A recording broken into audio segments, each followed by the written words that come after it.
Sebelumnya perkenalkan kami dari kelompok 6 yang akan membawakan materi konseling mengenai pengambilan keputusan alat kontrasepsi MOP dan MOW. Sebelumnya perkenalkan saya Nuraisyah Fitriani berperan sebagai bidan Fitri. Saya Masina Pitasari sebagai pasien. Dan saya Dewi Gawati sebagai bidan. Berikut video kami, nantikan video kami ya. Dan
Jadi saya jelaskan sedikit tentang MOP, pendidikan dan MOP.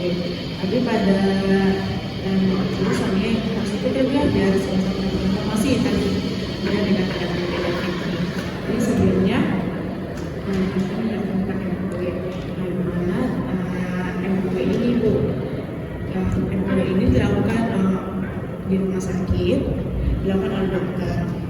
Karena sifatnya ini adalah sterilisasi, di mana alat kontrasepsi ini tindakannya pada kedua sel buah ibu ini akan dilakukan pemotongan ibu.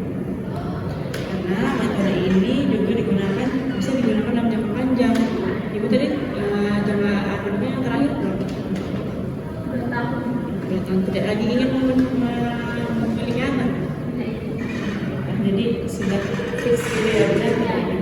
Jadi bisa digunakan ini karena kami tidak bisa melakukan itu adalah dari dokter. Jadi di sini kami memberikan informasi tentang alat kontrasepsi itu. Cara dari jalannya kontrasepsi ini nanti dilakukannya pemotongan pada saluran ini Bu, kan nanti ovarium atau ovarium. Di sini akan dilakukan pemotongan dari gigi ini karena pada sel sperma ini kan masuk sendiri, jadi tidak ada jalan untuk ke sel telur. Dilakukan pemotongan pada kedua sisi dari tuberkulosis ini. Untuk pemasangannya bisa di setiap waktu itu.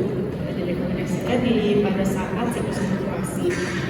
Yang ini tidak akan bisa dilakukan pada hari ke-6 hingga hari ke-13 pada siklus menstruasi itu. Jadi pada alat kontrasepsi ini juga punya kekurangan dan kelebihan itu. Pasti ada. Pas operasi mungkin rasa sakitnya pada operasi saja kan dilakukannya itu saja, tidak ada efek samping setelahnya.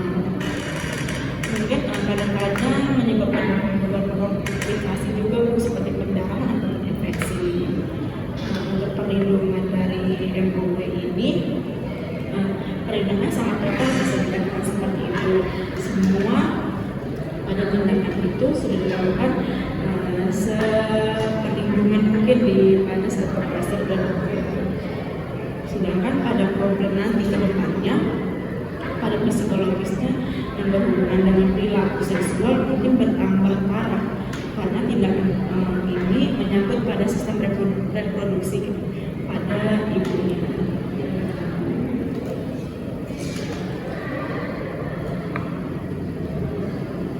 Nah, ada juga keuntungan dari pemakaian ibu, bisa dikatakan efektif karena efektivitasnya bisa dikatakan 0,5 dari 100% untuk menghentikan jalannya sel sperma pada sel telur. Bisa dikatakan sederhana karena ini dilakukan operasi juga karena tidak ada kedepannya itu tidak ada untuk menunjukkan mulai ke bidan atau ke dokter jika tidak adanya di komplikasi. Untuk biayanya bisa dikatakan mudah sih juga ya.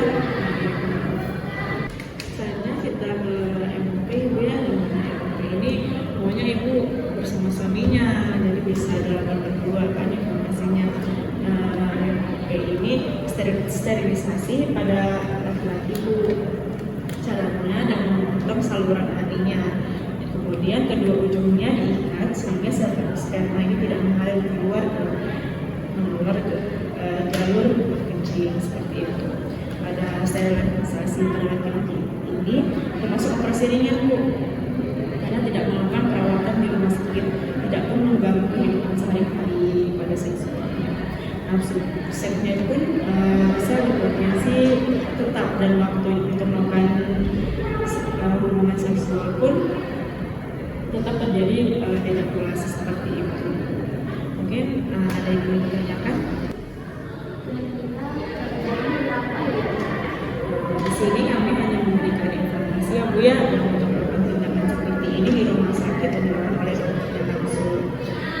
Biayanya mungkin sekitaran 6-10 juta gitu di sana. Karena dilakukan operasi kan Bu, masuk operasi berat sih sepertinya. Ada lagi dengan Ibu? Apakah penjelasan saya sudah cukup jelas Ibu? Terima kasih Bu ya. Baik. Ada yang ingin ditanyakan lagi? Terima kasih Ibu ya. Dan kali sama-sama ya Bu ya, jadi bisa sama-sama memilih alat kontrasepsi apa yang Ibu pakai. Terima kasih Bu. Baik Ibu, terima kasih. Terima kasih.